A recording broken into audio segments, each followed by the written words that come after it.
За навнага өдрүүд эргээд ирсэн. Гэхдээ манай Pepperstone манай school community-гаас маш олон хүмүүс нь юу асууж байгаа юм бэ гэх юм бол ягаад ийм жижигхэн хувиар ерөөхдөө хөрөнгө оруулалт хийдэг мэ өдөр бата. Нэг компани руу ингээд 50%-аар all-in хийвэл яад юм бэ? За all-in хийгээ явчих юм бол ерөөхдөө хамаг мөнгө алддгийг шүү. За би таад юу үзүүлмээр байна гэх юм бол computer simulation хин энийг ерөөхдөө санаачилсан юм олж авсан бэ гэх юм бол нэг мундаг эрдэмтэн. Тэгээ та их сургууль гэх мэт эдийн засаг хөрөнгө оолт сурсан юм бол нэг Cali Criterion гэсэн байгаа тэрүүгээр дамжуулаад юу олж авдаг юм бэ гэх юм бол нэг хөрөнгө оолт хийх юм бол нэг арилжаа хийх юм бол багцынхаа хэдэн хувиа оруулах ёстой юм бэ? Ер нь бол олж авам. За тэгээд би таад юу үзүүлэх байна гэх юм бол энэ kelly.godelterminal.com руу орох юм бол та бас өөрөө энийг ерөөхдөө харч болно. Тэгээд жишээлбэл $10,000 юм бол ер нь бол хэр их мөнгө олох боломжтой юм бэ? Тэгээд хэдүүлээ хараад үзье. Энэ доор юу байгаа юм бэ гэх юм бол хэдэн хувиар зөв таамагладаг юм бэ? Одоо энэ жишээлбэл стандарт процент нь хэд юм бэ гэх юм бол 60% гэсэн байна. Тэгээ арилжаа хийх болгон бүгдээр оновчтой байдаггүй. За яа 100%, 70%, 80% зөв байдаг хөрөнгө оолт хийдэг юм уу арилжаа хийдэг хүн ерөөхдөө байхгүй. За би бас нэг нууц задлчих. Миний зөв таамагласан арилжаа ерөөхдөө өснөө гэвэл хэдэн хувь өсдөг юм бэ? Буурна гэвэл хэдэн хувь буурдаг юм бэ гэх юм бол минийх заяа 53%. За тэгээ ямар нотлохоо надад байгаа юм бэ гэх юм бол 5 жилийн дата байгаа. Өнгөрсөн 5 жилийн хугацаанд би энийг харсан. Тэгээ миний таамгууд, миний арилжааны санаагийн 53% нь зөв. Мууч биш, сайнч биш. Би тэгээ хаанаас ашиг олд юм бэ гэх юм бол алтгалаа хурдан хаачдаг. Тэгээ ашигтай явж байгаа юмыг ерөөдөө тултлан сааж чаддаг гэх юм бол. За тэгээ хэдүүлээ 53%-ийг оруулчих заяа. Тэгээ Cali Criterion юу хэлж байна гэвэл тэгээ 53% зөв байх юм бол чиний хөрөнгө оолтоо дээш өсрөөд нэг 6% хийсэн дээр шүү. За ингээд энийг буурах 52% гэж заяа. Окей. Энийг муу цаг үе таарлаа. За тэгээд ер нь бол юу зөвлөж байна гэх юм бол багцынхаа 4%-аараа хөрөнгө оолт хийгээрээ тэг ингээд бууруулад 4% рүү оруулж 3.6. За 4% рүү оруулчихъя. Тэгээд ер нь бол одоо зоос шидэхтэй ерөөдөө зүрлэлж байгаа шүү заяа. За тэгээд зоос нь ерөөдөө 52%-аар холгоо дээрээ бууж байгаа. Тэгээд хэдүүлээ ерөөдөө энийг явуулаад үзье. За тэгээд нэг хөрөнгө ооллоо багцынхаа 4% оруулж байгаа. 52% нь зөв болж таарна. Хэдүүлээ энийг simulation руу оруулъя. За. Тэгээд та юу харж байна гэх юм бол тийм ээ одоо энэ цаг хугацаа явж байна. Тэгээд тийм хасах $4,000 багц маань $6,000 хүртэл ингээ агшчлаа. Нэг сар өнгөрцөн буцаагаад ерөөдөө break even болж байна. Тэгээ одоо 2 дахь сар дотор ингээ яваад $15,000 руу хүрээд одоо ерөөдөө нэг 2 сарын дараа мөнгөө нэг нугалчлаа.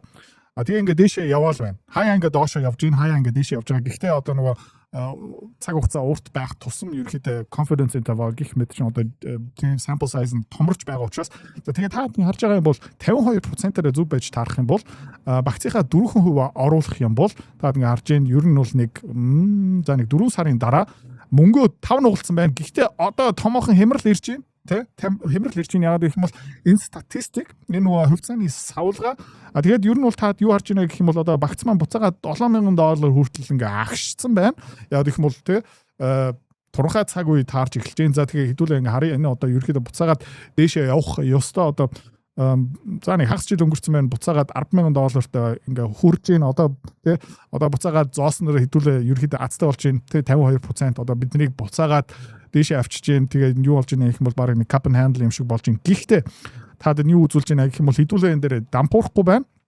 Тэ тэгээд одоо 27 оны 4 сар simulation тэ одоо $60,000, $80,000 руу одоо удахгүй хүрэх чинь $100,000 жилч болоогүй юм байна. Одоо дараа жилийн 5 сар гэж энэ заяа. Тэгээ энд оргилцэгтэй хүрээ одоо буцаагаад турхаа жилүүд сарууд өдрүүд ирж явах шиг савлж байна.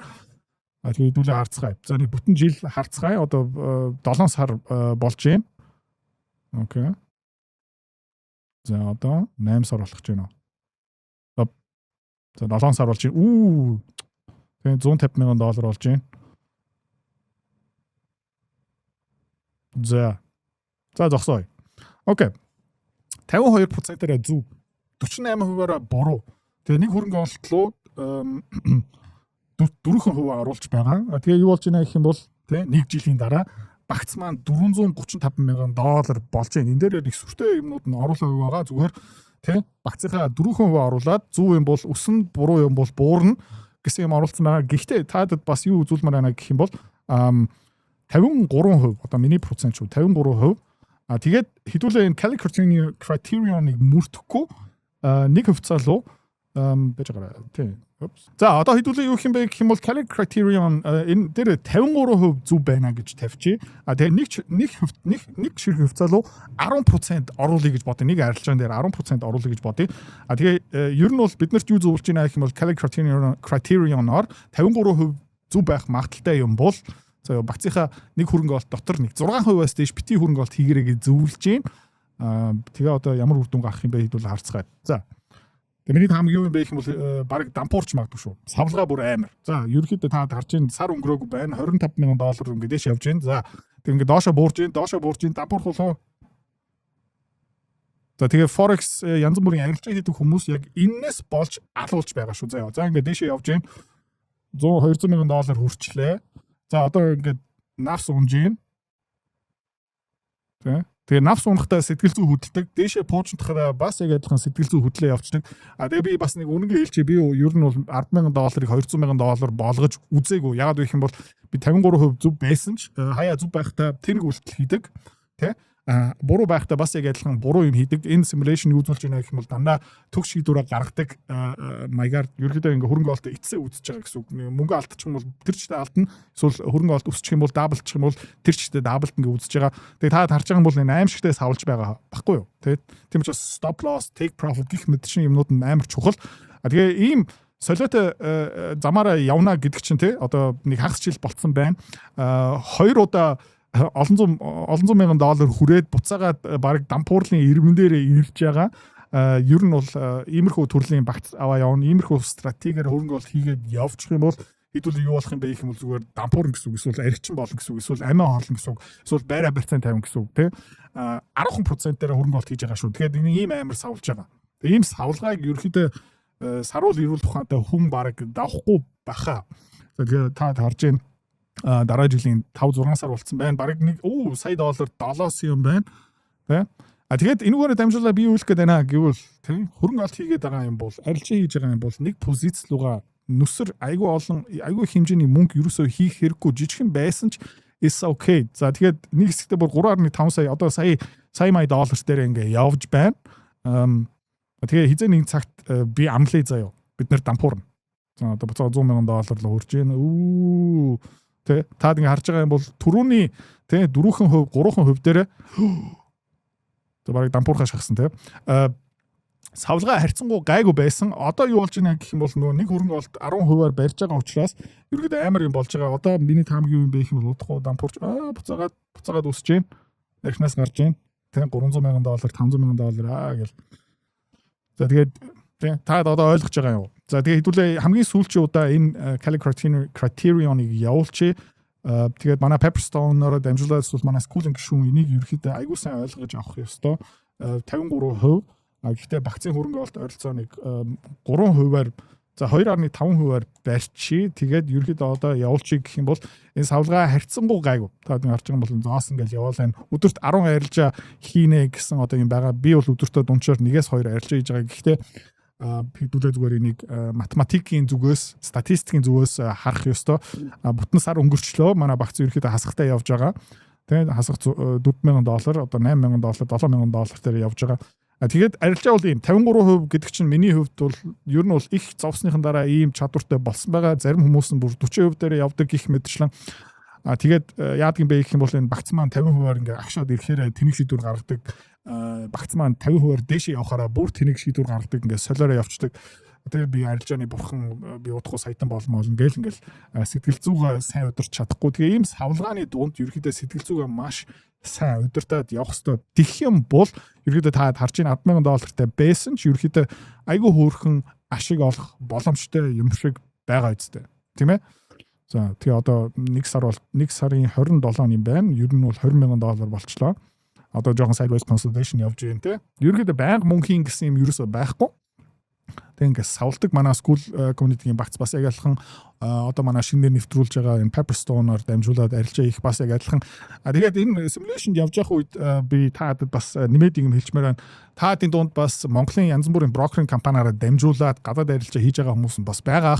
Гэхдээ ядаргаатай юм юу юм бэ гэх юм бол дансаа цэнгэлэхдээ гадаад шилжүүлгийн шимтгэл төлнө. Тэгээ гадаад хөвцөө авахдаа 1% шимтгэл төлдөг.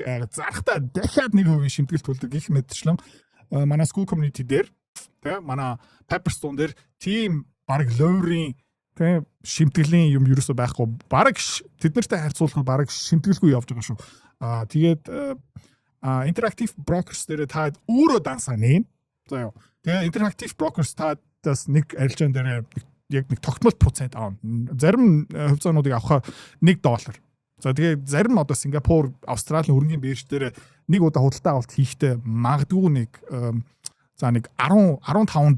Гэхдээ 100 ширхэг хувьцаа аавна уу 1000 ширхэг хувьцаа аавна уу ялгаагүй. Ерөөхдөө тэр шимтгэл нь тогтмол байдаг.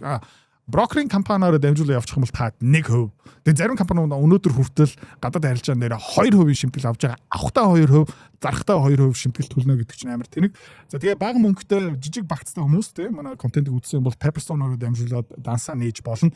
Тэгээ cool юм юу юм бэ гэх юм бол зүгээр QPay QR кодороо дансаа цэнгэлж болно. Окей. За хэдүүл харцгаая. Бараг жил өнгөрчлөө. Нэг хэсэгтээ манай багц маань тэг $30-40 мянган ингээ явсан буцаагаад 10,000 руу буурсан. Тэгээ ингээ дээшээ өсөж 70,000 ингээ явчаад тэгээ энэ юу юм бэ гэх юм бол савлгаатай шүү. Хэлбэлцдэг шүү. Ийм төрлийн хөрөнгө оол хийдүүлээ хийж байгаа. Гэхдээ энийг зөв хийж чадах юм бол тэгээ таад ингээ харж ийн одоо нэг жил хагас өнгөрцөн $10,000 53% зөв байна. Тэ? Нэг хөрөнгө оол руу бацыгаа 2.5% эрсдэлд оруулна гэх юм бол тэ таад харж ийн нэг жил 2 жилийн дараа $200,000 болсон юм байна. Тийм учраас тэ алтан зөвлөгөө. Окей. Би энийг ойлгож маш их цаг хугацаа зарцуулсан, маш их мөнгө шатаасан, үхлээ тэнэгдсэн томоор хөрөнгө оруулалт тий дийлэх хэрэггүй. Жижиг арилжаануудыг хийсэн зүгээр. Гэхдээ хаяа бүр нэг батны юм ороод ирэхээр би бол жинтэй хөрөнгө оруулалт хийдэг юм бол хийнэ. Гэхдээ онцгой тохиолдлын үед. За тэгээд энэ багц маань $400,000 гараа явцсан. Тэгээд хамт энийг үзсэн ойлгож хичээсэн хүмүүст баярлалаа гэж хэлье. Тэгээд дараагийн видеон дээр эргээд уулзъя. Арилжаагаараа дамжуулаад баяжмаар байгаа юм бол иймэрхүү стратеги, тактик ашиглах ёстой шүү. Bye guys.